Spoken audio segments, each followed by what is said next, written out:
Students, good morning. आज हम class 8 के साइंस के चैप्टर 3 सिंथेटिक फाइबर्स और प्लास्टिक का अध्ययन करेंगे। आज के इस वीडियो में विज्ञान के ऐसे आविष्कार के बारे में बात करेंगे जो हमारे जीवन को उच्च स्तर पर ले गया है।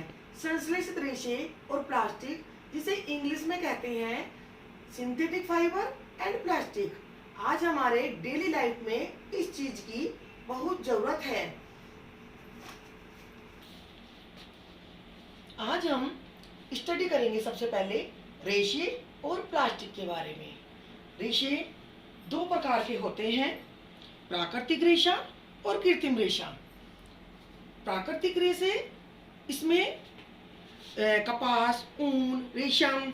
कपास तो बेटा आपने देखी होगी, ये देखिए ये कपास है, देखिए ना आपने, जिसको रुई कहते हैं, आप इसको यूज करते हैं घर में। ये देखिए कैप ऊन से बनी हुई है, आप सभी पहनते हैं ना बेटा सर्दियों में, जो हमें सर्दियों में बचाती है। तो ये ऊन भी हमारी क्या है, अभी मैंने आपको दो तरह के बताया, तो ये भी एक प्राकृतिक रेशा है और ये हमें भेड़ से प्राप्त होता है। अभी मैं आपको प्राकृतिक रेशों के एग्जाम्पल दिखाऊंगी। प्राकृतिक रेशे में क्या है बेटा, ये अम्ब्रेला, और ये क्या है, जुराबें। ये देख रहे हैं आप, ये दोनों एग्जाम्पल प्राकृतिक रेशों के हैं। ये बेटा रेशे को देखिए आप, मैं आपको इस कपास में से रेशे निकाल के दिखाती हूँ। देखिए ये एक धागे के रूप में जो दिखता है, ये क्या है, ये रेशा है, समझे। इसके अंदर हम जो आप सब्जी लाते हैं, वो झोले, चद्दर बिछाते हैं ना घर में, आप यूज करते हैं, स्कूल बैग जो आप लेकर आते हैं स्कूल में, तो ये सब क्या है, घरेलू वस्तु सभी रेशों की बनी होती है। प्लास्टिक आप जानते होंगे, देखिए ये पेन मैंने प्लास्टिक का लिया हुआ है अपने हाथ में, ये शॉर्पनर भी प्लास्टिक का है, ये क्लिप जो आपने लगाते हैं बालों में, ये सब क्या है, ये प्लास्टिक है। तो सबसे ज्यादा प्रयोग होने वाला पदार्थ आज की डेट में प्लास्टिक है, जो हमारे लिए एक वरदान भी है और हमारे लिए एक अभिशाप भी है। मतलब ये हमारे लिए बहुत ज्यादा हार्मफुल भी है। इसको हम रिसाइकल नहीं कर सकते। कुछ प्लास्टिक हमारे लिए अच्छी होती है और कुछ प्लास्टिक हमारे लिए अच्छी नहीं होती। तो आपने देखा बेटा, रेशे के बारे में मैंने अभी आपको दिखाया। तो कपास मतलब रुई, ऊन, ये रुई और ये ऊन, रेशम आदि आते हैं और ये हमें प्राकृतिक रेशों से प्राप्त होते हैं। और ये पेड़ पौधों से और पशुओं से प्राप्त होते हैं। भेड़ वगैरह का आपने नाम सुना है ना, इनसे प्राप्त होती है हमें ऊन। अब दूसरे आते हैं हमारे मानव निर्मित रेशे।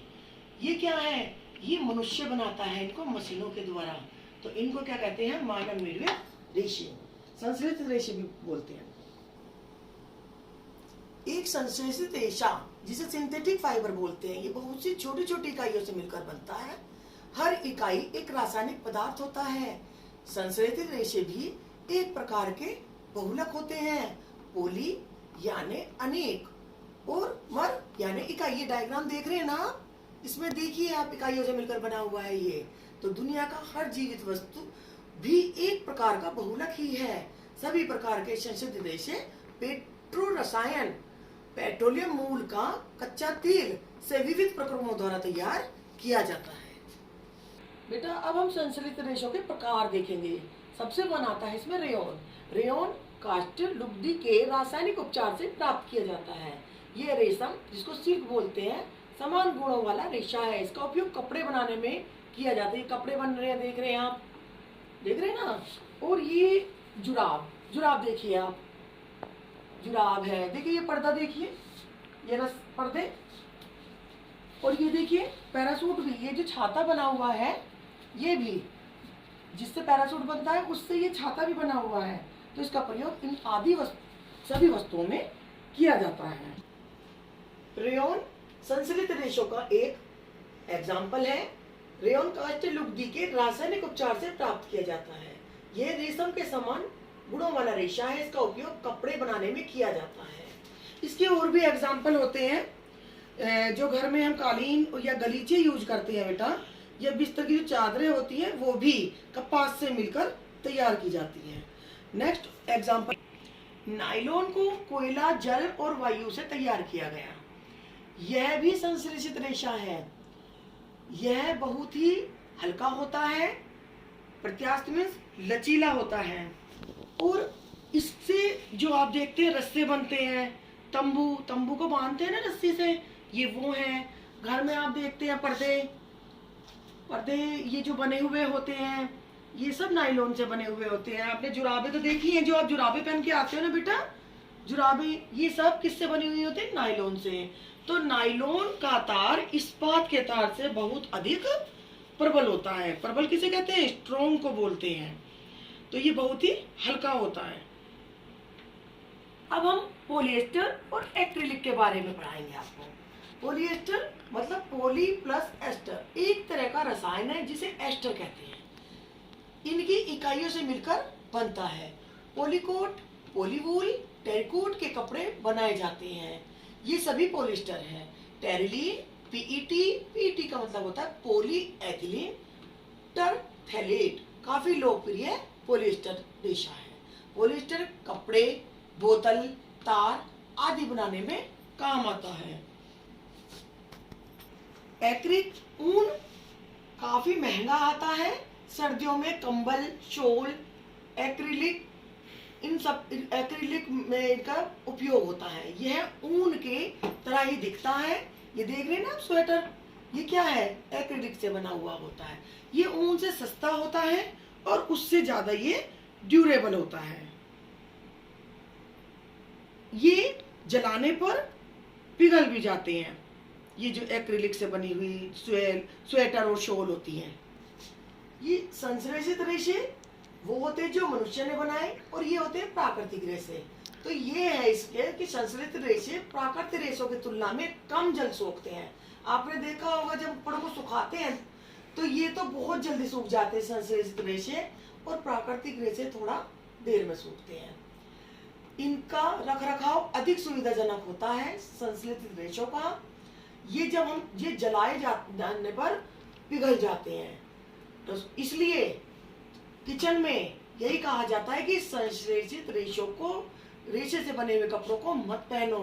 रसोईघर जैसे स्थानों पर इनका उपयोग नहीं करना चाहिए, क्योंकि ये पिघलकर शरीर पर चिपक जाते हैं।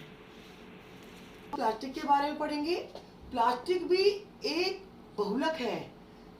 इसे पिघलाकर किसी भी आकार में ढाला जा सकता है। आपने देखा पेन बना सकते हैं हम, कोई बर्तन बना सकते हैं, कोई क्लिप बना सकते हैं।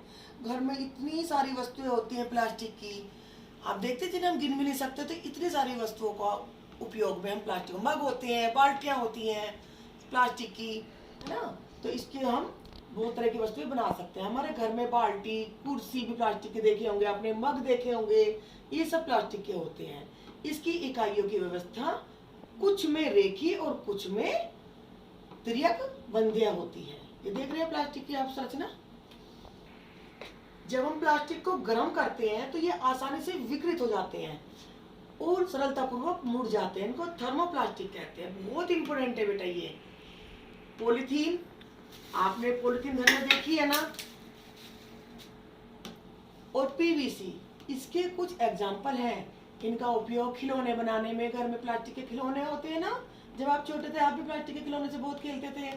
कंघी, है ना, थैलियां आदि बनाने में इनका उपयोग होता है। देख रहे हैं प्लास्टिक की थैलियों में आप सब्जी या कोई भी सामान लेकर आते हैं, ये बहुत हार्मफुल होते हैं। हम कहते हैं इनको यूज मत करो, इनकी जगह जूट का उपयोग करो।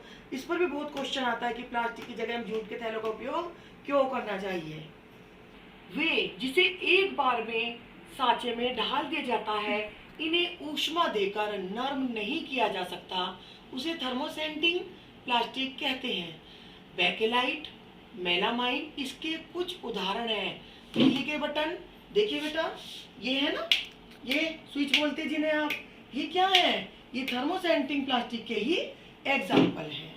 और आप टाइल्स देखते हैं घर में लगी हुई, ये भी थर्मोसेंटिंग के प्लास्टिक। ये देखिए घर में कोई गेस्ट आता है, कई बार आप लोगों के घर में ये कहते हैं ना, हम तो अच्छे से निकालेंगे बर्तन और उसी में जो है अपनी फ्रेंड्स बर्थडे बनाते हो तो आप ऐसी यूज करते हैं, थर्मोसेंटिंग से बने हुए प्लास्टिक ही यूज करते हैं, उसमें आप अपनी फ्रेंड को खाना खिलाना पसंद करते हैं। प्लास्टिक के गुण। प्लास्टिक अभिक्रियाशील है, प्लास्टिक जल और वायु से अभिक्रिया नहीं करती, इसलिए इसका प्रयोग रसायन और अन्य वस्तु के संचयन में किया जाता है। प्लास्टिक हल्का, प्रबल और चिरस्थायी है। नंबर 3 पॉइंट, प्लास्टिक बिजली और ऊष्मा का कुचालक है, इसलिए इसको बिजली के तार ढकने, देख रहे हैं ना बिजली का तार, इसको बिजली के तार ढकने और खाना बनाने वाले बर्तनों के हत्ते बनाने में उपयोग किया जाता है। तवा देखा है ना आपने, उसके ऊपर ढका हुआ होता है एक, क्योंकि दो तरह का होता है प्लास्टिक, एक होता है बेकेलाइट और एक होता है मेलमाइन। अभी मैंने बेकेलाइट के बारे में आपको बताया कि बिजली के स्विच बनते हैं, दूसरा मैंने आपको बताया कि बर्तनों के हत्ते। तो ये देखिए आप केटल पानी गर्म करते हैं, इसमें तो ये हत्ता है, ये वाला जो हत्ता है ये किसका बना हुआ है, बेकेलाइट का बना हुआ है, जिससे कि जब इसमें पानी गर्म हो जाए तो हमारे हाथ गर्म ना हो। ऐसे ही प्रेस के ऊपर भी देखते होंगे आप, इस तरह का आयरन करते हैं ना कपड़ों पे, तो उस टाइम पर ये इस तरह का कुकर होता है, कुकर में भी इसी तरह का बेकेलाइट का बना हुआ होता है। ठीक है। प्लास्टिक जैव अनिम्नीकरण पदार्थ होता है। जैव अनिम्नीकरण जानते हैं आप क्या होता है? इसका मतलब ये है कि विघटित नहीं होता, मतलब जैसा है ये कैसे ही हजारों वर्षों तक ये ऐसे ही पड़ा रहता है। इसके अंदर एग्जाम्पल जैसे कैसे आते हैं, कांच, प्लास्टिक, ये ऐसे कैसी पृथ्वी में पड़े रहते हैं। तभी तो ये कहा जाता है कि इसका यूज हमें नहीं करना चाहिए, ये हमारे लिए बहुत ज्यादा हानिकारक होता है। हमें किसका यूज करना चाहिए? हमें करना चाहिए जैव निम्नीकरण का, जिसका जीवाणु के द्वारा अपघटन हो जाता है। जैसे सब्जी है, ये 15-20 दिन पे सब्जी क्या सोयल में मिल जाती है, फल के छिलके हैं, कागज है, ये सब कुछ ही दिनों में अपघटित हो जाते हैं। वही प्लास्टिक को अपघटित होने से कई 100 वर्ष लग जाते हैं। प्लास्टिक जलकर भी विषैली धूम उत्सर्जित करती है, इसमें से बहुत हानिकारक गैसें निकलती है जो हमारे पर्यावरण को बहुत ज्यादा हानि पहुंचाती है। प्लास्टिक इन्वायरमेंट के लिए हितैषी नहीं है, हमारे लिए ये लाभदायक नहीं है पर्यावरण के लिए। विज्ञान का वरदान और अभिशाप बनता जा रहा है। प्लास्टिक के उपयोग को हमें बहुत कम यूज करना चाहिए। जैसे कपास और जूट से बने ही थैलों को हम प्रयोग करें। बोला जाता ना बेटे प्लास्टिक के मत लेकर आओ, सब्जी वगैरह लेकर आते तो प्लास्टिक वहीं से सब्जी वाले से लेकर आया, तो ये सब मत करो आप यूज, आप जूट का बैग घर से लेकर जाओ। ठीक है, तो ये हर नागरिक की जिम्मेदारी है। तो इसके लिए हमें 5R सिद्धांत का पालन करना चाहिए। तो फर्स्ट आता है हमारा रेड्यूस। रेड्यूस का मतलब है हमें उपयोग कम करना है। इसके अंदर है हमारा रेड्यूस के अंदर। अब रेड्यूस में हमें देखना है उपयोग हमें कम करना है। अब जैसे आप कमरे के अंदर बैठे हुए हैं, बल्ब जला के पढ़ाई कर रहे हैं दिन में भी, तो बेटा आप बाहर की नेचुरल लाइट में भी तो पढ़ाई कर सकते हैं। उस वक्त पानी है, आपका बाथरूम में पानी चल रहा है, बाल्टी भर गई है लेकिन फिर भी पानी चलता जा रहा है, तो उसमें क्या पानी का वेस्ट हो रहा है। तो क्या करना है आपको, जल की आप बचत कर सकते हैं, ऊर्जा की बचत की जा सकती है। हमें भोजन भी उतने लेना जितना कि हम खा सकें, हमें वेस्ट नहीं करना उसको, सब्जी को, रोटी को हमें वहाँ वेस्ट नहीं करना और हमें फेंकना नहीं है उसको। अब हम दूसरा पढ़ेंगे इसके अंदर रीयूज। रीयूज का आता है पुनः उपयोग। इसके अंदर आप देखेंगे कि वस्तुओं का बार बार उपयोग करें, पुनः चक्रण से भी ये अच्छा है। और इसको मैं पुनः चक्रण अभी आपको पढ़ाऊंगी, अभी मैंने आपको पुनः चक्रण नहीं पढ़ाया है, पुनः चक्रण अभी आएगा आगे।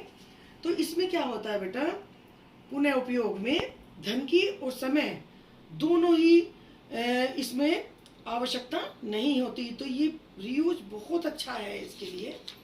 और इसके लिए एग्जाम्पल भी है रीयूज के लिए, जिन्हें यूज नहीं। अब हमें तीसरा एग्जाम्पल देखना है रिसाइकल, पुनः चक्रित। पुनः चक्रित करना, इसमें क्या है कि कांच, प्लास्टिक तथा पेपर का पुनः चक्रण करना चाहिए। आपने देखा होगा कांच, वो कबाड़ी आते हैं ना गली में, वो पुराना कांच ले जाते हैं, आपकी बोतल ले जाते हैं, प्लास्टिक के ले जाते हैं वो, तो वो क्या होता है, वो फिर से रिसाइकल होते हैं और वो नई नई वस्तुएं बनकर हमारे सामने आ जाती है।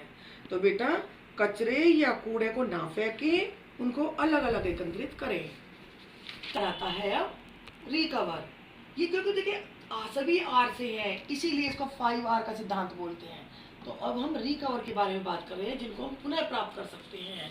पुनः प्राप्त करने में आता है कि जो चीज टूट गई तो उसको हमें फिर से रिकवर करना, मतलब उसको फिर से जोड़ना है।